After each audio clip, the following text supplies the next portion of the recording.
भाई तेज प्रताप यादव ने पवन सिंह को की घनघोर बेइज्जती। जी हाँ, नमस्कार प्रणाम, मैं आर्यन आपको भाई वीडियो में बताने वाला हूँ कि भाई कैसे क्या पवन सिंह को बेइज्जती कर रहा है। तो भाई आप लोग अगर नए हो तो इस चैनल को सब्सक्राइब करो और भाई लाइक जरूर कर लेना यार, प्लीज़ प्लीज़। छोटे भाई के नाते हम आपके छोटे भाई हैं और कुछ गलती करेंगे तो भाई माफ़ कर देना, क्योंकि नया नया हूँ, सीख रहा हूँ आप लोगों से ही। तो चलो वीडियो को स्टार्ट करते बिना बकचोदी के। तो देखो, तेज प्रताप यादव एबीपी न्यूज़ पे हो सके तो सर्कुलेट कर रहा है, ये न्यूज़ पुराना भी हो, लेकिन मुझे लग रहा है अभी मेरे सामने आया तो मैंने सोचा आप लोगों को बता दूं।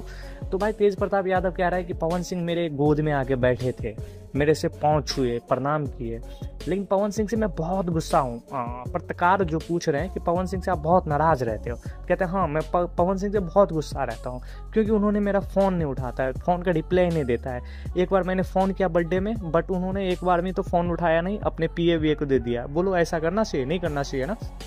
तो फिर पत्रकार कह रहा है कि आप उनको माफ़ कर दोगे अगर आपसे माफ़ी मांगे? तो बोला बिल्कुल माफ़ कर देंगे, क्यों नहीं करेंगे जी। तो फिर बोला कि पवन सिंह भी नए प्लेटफॉर्म के तलाश में है। वैसे तो मुझे लग रहा है पुराना न्यूज़ ही है, लेकिन पवन सिंह को तो अब प्लेटफॉर्म मिल गया भाई साहब, मैंने तो न्यूज़ ही बना दिया बीजेपी की तरफ से।